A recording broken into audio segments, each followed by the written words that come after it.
Hidup sederhana. Apakah ini terdengar membosankan atau sangat menarik bagi Anda? Banyak filsuf yang berpendapat hidup sederhana lebih terasa penuh dan berarti dibandingkan hidup dalam kemewahan. Dengan mengkonsumsi lebih sedikit, kita jadi hemat uang, energi, dan waktu. Sesuatu yang sangat berharga dalam hidup. Psikolog Amy Morin menghabiskan 2 tahun hidupnya tinggal di perahu layar. Latihan ini menuntutnya untuk memikirkan apa yang sebetulnya ia butuhkan untuk bahagia dalam hidup. Menurut Morin, dalam hidup kita butuh ruang, baik itu ruang fisik, ruang mental, maupun di kalender. Ia menyadari punya sedikit barang, berarti lebih sedikit yang harus diurus. Sehingga lebih banyak waktu untuk hal-hal yang penting dalam hidup. Lebih banyak waktu untuk orang yang dia cintai, hal yang ia hargai, dan peluang yang ingin ia ambil. Pengalaman Morin tentu bisa menjadi inspirasi untuk Anda. Karena dengan menyederhanakan hidup, Anda selain jadi punya lebih banyak waktu, juga punya lebih banyak ruang dan energi.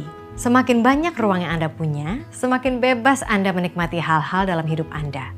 Berikut tips menyederhanakan hidup ala psikolog Amy Morin. 1. Rapikan rumah Anda. Lingkungan Anda mempengaruhi perasaan Anda secara fisik dan psikologis. Ruang yang bersih dan teratur berpengaruh positif pada kondisi mental Anda. Memudahkan Anda untuk merasa lebih energik dan produktif. Anda juga bisa coba menyumbangkan barang yang tidak Anda butuhkan. Ringan rasanya ketika punya sedikit barang yang harus diurus. 2. Singkirkan kebiasaan mental yang buruk. Contoh kebiasaan mental buruk, memikirkan masa lalu, menyesali terus-menerus. Nah, bersihkan kekacauan mental dan tidak perlu melibatkan diri dalam obrolan yang tidak perlu. Ganti dengan kebiasaan berpikir yang lebih sehat seperti rasa syukur, welas asih, dan self-talk atau diskusi dengan diri sendiri secara realistis. 3. Singkirkan orang-orang beracun dalam hidup Anda. Menetapkan batasan yang sehat itu penting.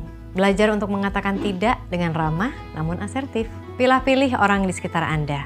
Jaga hubungan dengan mereka yang membuat Anda maju dan selamat tinggal kepada mereka yang membuat Anda mundur. Ini memberi ruang bagi mereka yang benar-benar berarti dalam hidup Anda. 4. Atur uang Anda dengan bijak. Buat anggaran dan tetapkan tujuan pengeluaran yang jelas. Anda jadi nggak mudah terjebak perilaku belanja impulsif yang ujungnya hanya memenuhi rumah dengan barang yang sebetulnya tidak Anda perlukan. 5. Ambil kendali atas waktu Anda. Karena waktu adalah sumber daya yang berharga. Tanpa sadar, waktu kita sering habis dengan hal yang tidak penting. Friedrich Nietzsche mengatakan, manusia masuk 2 kategori, budak atau manusia bebas. Siapapun yang tidak punya 2/3 harinya untuk dirinya sendiri adalah budak. Siapapun ia, apakah itu negarawan, pelaku bisnis, atau sarjana. Bagaimana kita menjalankan hidup itu memang pilihan masing-masing. Tapi apa kata Nietzsche ini ada benarnya? Ingatkan diri, belum tentu ada esok hari. Ini bisa membantu kita untuk lebih disiplin menjadwalkan waktu untuk hal-hal yang penting dan menikmati momen hidup. Bermain dengan anak, ngobrol dengan pasangan atau teman, atau menikmati matahari terbenam. Filsuf Alain de Botton bilang, tentu menyenangkan ketika jadi seseorang yang luar biasa bermandikan kemewahan dan ketenaran. Namun pada akhirnya, pencapaian seseorang terbesar mungkin adalah menjadi orang yang waras dan bajik demi hidup yang lebih panjang dan damai. Memang betul, ada kebahagiaan dalam kesederhanaan. Saya percaya itu. Bagaimana dengan Anda?